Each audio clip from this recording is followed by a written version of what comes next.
আসসালামু আলাইকুম রহমতুল্লাহি ওয়া সম্মানিত দর্শক, বাংলাদেশকে বলা হয় রঙে ভরা বঙ্গীয় এবং অসম্ভবের দেশ। এদেশে যা কিছু সম্ভব এটি পৃথিবীর অন্য কোনো দেশে এখনো সম্ভব নয়, আগেও সম্ভব ছিল না।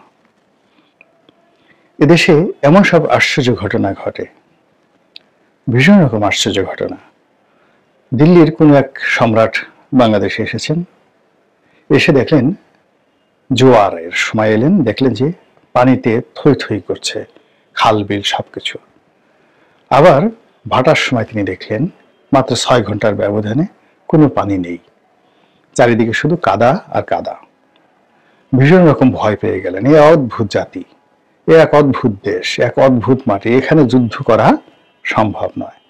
তিনি পালিয়ে চলে গেলেন।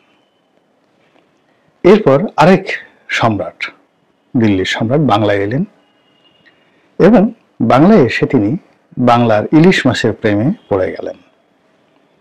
তো তিনি আফগানিস্তানের মানুষ ছিলেন, বাংলায় এসে তিনি ইলিশ মাছ খেলেন, এত বেশি পরিমাণ খেলেন এবং সেই ইলিশ মাছের যে তৈলাক্ত ইলিশ মাছের যে খাবার, সেই খাবার খেয়ে তিনি রীতিমতো উদারাময় বা ডায়রিয়া আক্রান্ত হলেন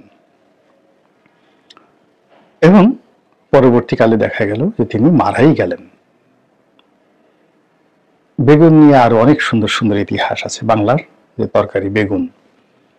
তো এই কথাগুলো বললাম এই কারণে যে আমাদের এই দেশে খুব দ্রুত সবকিছু পরিবর্তন হয়ে যায় এবং ক্ষণে ক্ষণে অতি আশ্চর্য ঘটনা ঘটে। যেমন আমাদের মহান মুক্তিযুদ্ধে 3টি শব্দ, রাজাকার, আলবদর আর শামস।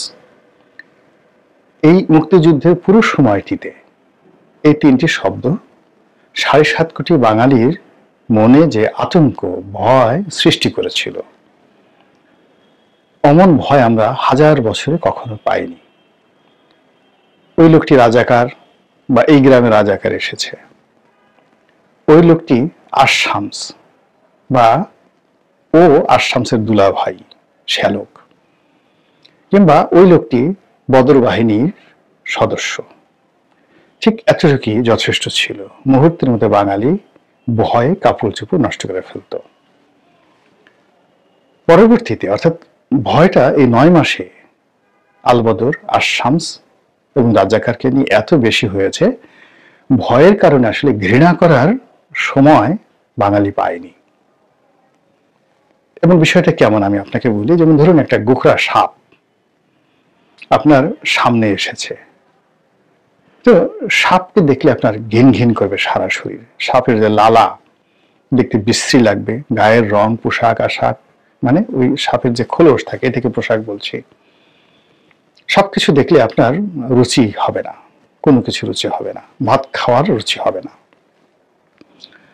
কিন্তু এই সাপটি যখন আপনার সামনে ফনা তুলবে, ফুসফুস শব্দে এখনই আপনাকে কামড় দিবে, আপনি কিন্তু ঘৃণা করা ভুলে যাবেন। অর্থাৎ ভয় এমন একটা জিনিস, ভয়ের সময় প্রেম থাকে না, ভালোবাসা থাকে না, বিবেক থাকে না, বুদ্ধি থাকে না, ঘৃণা থাকে না, কোনো কিছু থাকে না, শুধু ভয়। পালাও, মরো অথবা বাঁচো। মহান মুক্তিযুদ্ধের 9টি মাস ধরে এই 3টি শব্দ, 3টি বাহিনী, 3টি সম্প্রদায় সম্পর্কে মানুষের আতঙ্ক ঠিক ওইরকম গোকরা সাপের চাইতেও ভয়ঙ্কর ছিল। স্বাধীন বাংলাদেশে যখন আমরা এলাম, উপনীত হলাম, কেউ দেশের বাড়ি ছিলেন, কেউ বাংলাদেশে ছিলেন, কেউ বাস্তুচ্যুত ছিলেন। তো এই 3টি বাহিনীর লোকদের দ্বারা অনেক কিছু হয়েছে। যেমন মুক্তিযোদ্ধা গেছেন যুদ্ধে, তার স্ত্রী রেখে গেছেন, এদের হাতে ধর্ষিত হয়েছে, মা ধর্ষিত হয়েছে, কন্যা ধর্ষিত হয়েছে, বোন ধর্ষিত হয়েছে। তারপর যুবক ছেলে, সে যুদ্ধে যেতে পারেনি, অন্য এলাকায় পালিয়ে গেছে, তার বৃদ্ধ বাবাকে মেরে ফেলেছে, বৃদ্ধা মাকে ধর্ষণ করেছে, এমনকি মেরে ফেলেছে। এরপর যে মুক্তিযুদ্ধে গিয়েছে, মিলিটারি হোক, সেনা কমান্ডার হোক, তার বাড়িতে আগুন ধরিয়ে দিয়েছে। তো এই কাজগুলো 9 মাস ধরে উপর্যুপরি এত বেশি হয়েছে এবং এগুলোর বিভৎসতা এত বেশি ছিল। স্বাধীনতার দলিলপত্রে যদি কেবলই মাত্র বাংলাদেশের রমণীদের যে ধর্ষণ এবং এদের দ্বারা ধর্ষিতা রমণীরা যেভাবে প্রেগন্যান্টের শিকার হয়েছে রাজাকার দ্বারা, আলবদর দ্বারা আর শামস দ্বারা, তো সেই কাহিনী, এইরকম ধর্ষণের কাহিনী ভিয়েতনামে ঘটেনি। আমেরিকান বাহিনী জাপানে এইরকম ধর্ষণ করতে পারেনি। জাপানিরা এই নানকিং ট্র্যাজেডি নামে যে কুখ্যাত ট্র্যাজেডির ঘটনা ঘটেছে চীনে দ্বিতীয় বিশ্বযুদ্ধের সময়, তারা পারেনি। জাপানিরা এই লক্ষ লক্ষ মেয়েকে রেপ করেছে কোরিয়াতে। এখনো পর্যন্ত সেই কোরিয়ার জাতি বিভৎস সেই রেপিং কেসগুলো। কিন্তু বিশ্বাস করেন, বাঙালির যে রাজাকার আলবদর আর শামসদের যে ধর্ষণ, এর মতো এত নির্মম, এত নিষ্ঠুর, এত পাষণ্ড ধর্ষণ আর বাংলাদেশে ঘটেনি।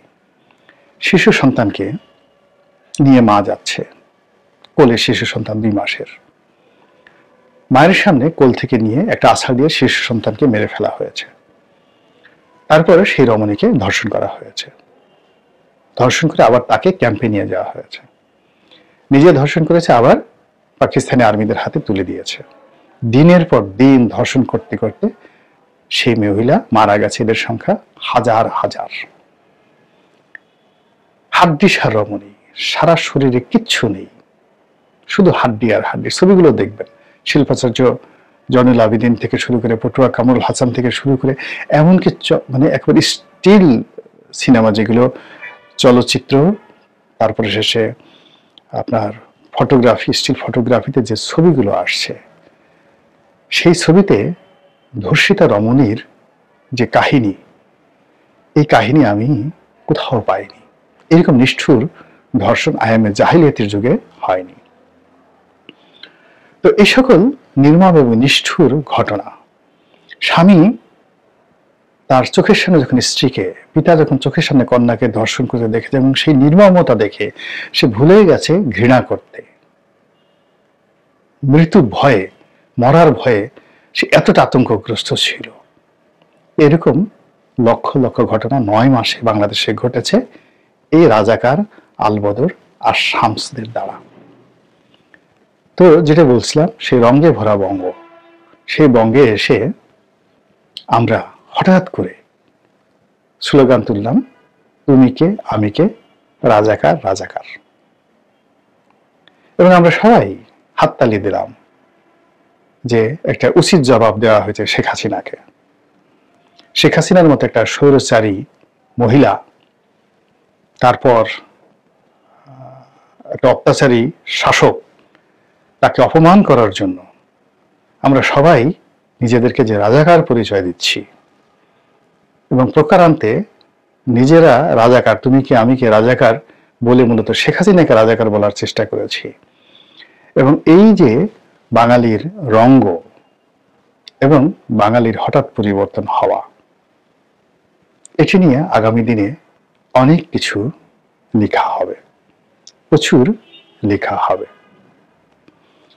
এখন যেটি হলো, সেই যে রাজাকার, সেই রাজাকারকে নিয়ে আমরা ভুলে গেছি, কিন্তু ভুলে যাওয়ার পরে আবার এই 4 মাসের মাথায় আবার সেই রাজাকারকে নিয়ে ঘৃণা, বিদ্বেষ এবং তাদেরকে আক্রমণ করার যে ট্রেন্ড চালু হয়ে গেল, এটি হলো বাংলার আশ্চর্য আবহাওয়া।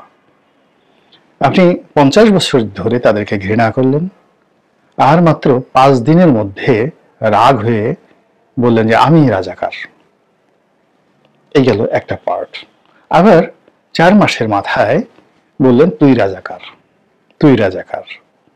তো বুঝেন যে এই পরিবর্তনশীল বাংলাদেশে কি হচ্ছে রাজনীতির অঙ্গনে এবং রাজনীতির বাইরে। এবার আলবদর নিয়ে কিছু বলি। রাজাকার আর শামস আলবদর, এর মধ্যে আলবদর ছিল মূলত প্যারা মিলিটারি বাহিনী। এখন যেভাবে আনসার বাহিনী আছে, অর্থাৎ তাদের আর্মস আছে এবং এদের মধ্যে খণ্ডকালীন আছে আনসার এবং ফুল টাইম আনসার আছে।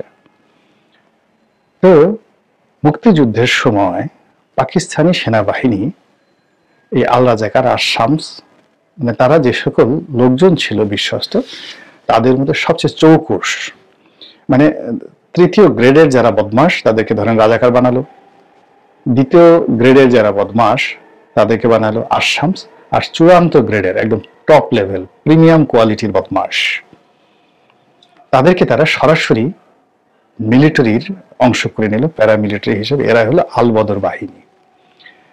তাদের ট্রেনিং ছিল, তাদের পোশাক ছিল, তাদের অস্ত্র ছিল, তাদের বেতন ছিল, তাদের ভাতা ছিল। তারা শিক্ষিত ছিলেন, বুদ্ধিমান ছিলেন, বাংলার পথঘাট চিনতেন, এবং এই আল বদর বাহিনী পুরো বাংলাদেশকে তছনছ করে দিয়েছে। তারাই আর্মিকে নিয়ে গেছে বিভিন্ন গ্রামে, দেখিয়ে দিয়েছে ওই গ্রামে সুন্দরী মেয়ে আছে, ওই গ্রামে হিন্দু আছে, ওই গ্রামে হিন্দুর ওই সম্পত্তিটি আছে, ওখানে সোনা আছে, ওখানে টাকা আছে, ওখানে একজন বুদ্ধিজীবী আছে, ওখানে একজন যাকে বলা হয় জ্ঞানী আছে, গুণী আছে, যে কিনা বাংলাদেশের মুক্তিযুদ্ধের পক্ষের শক্তি। পুরো জিনিসটিকে তারা প্রথমত পথ দেখিয়েছে, এরপর মিলিটারিকে মোটিভেট করেছে।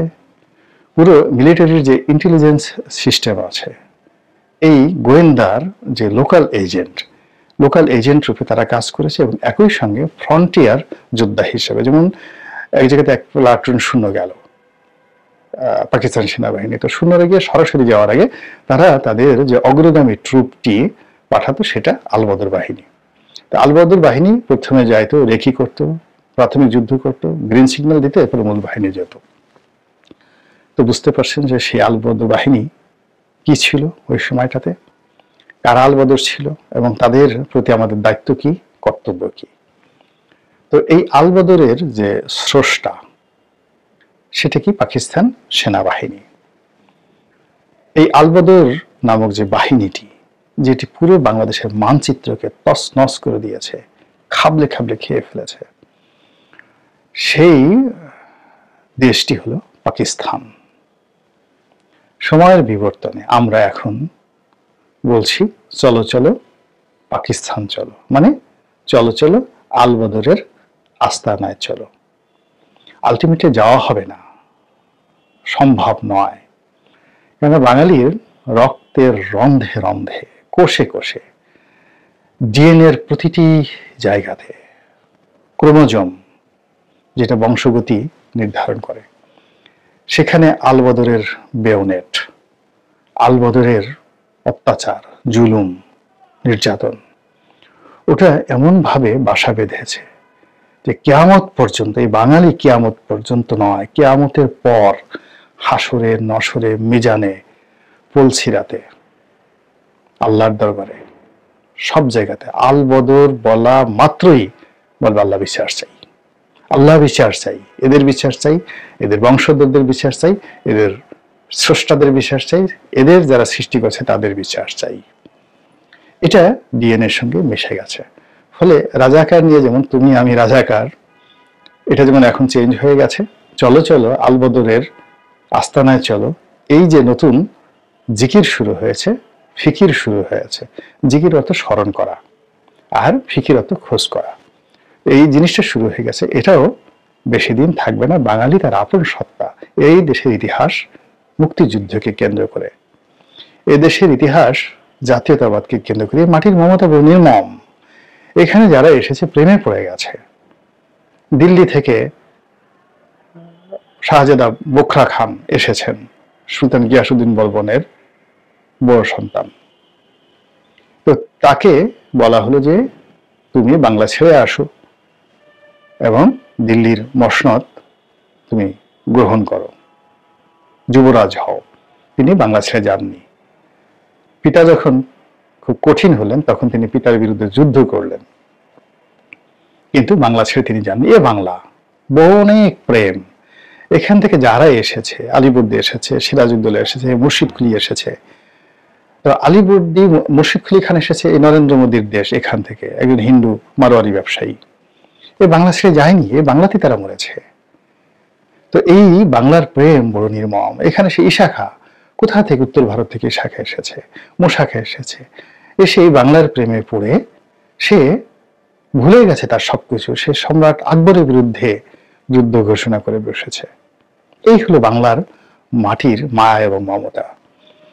তো সেই মাটির গন্ধ যার আছে, এই মাটিতে যার জন্ম হয়েছে, অর্থাৎ মাতৃগর্ভ থেকে পড়ে এই মাটিতে যে পড়েছে, মাটির গন্ধ যার সাথে আছে, ও কখনো রাজাকার, আলবদর আর শামস এই শব্দগুলোর সঙ্গে, এই মানুষগুলোর সঙ্গে কখনোই একীভূত হতে পারবে না।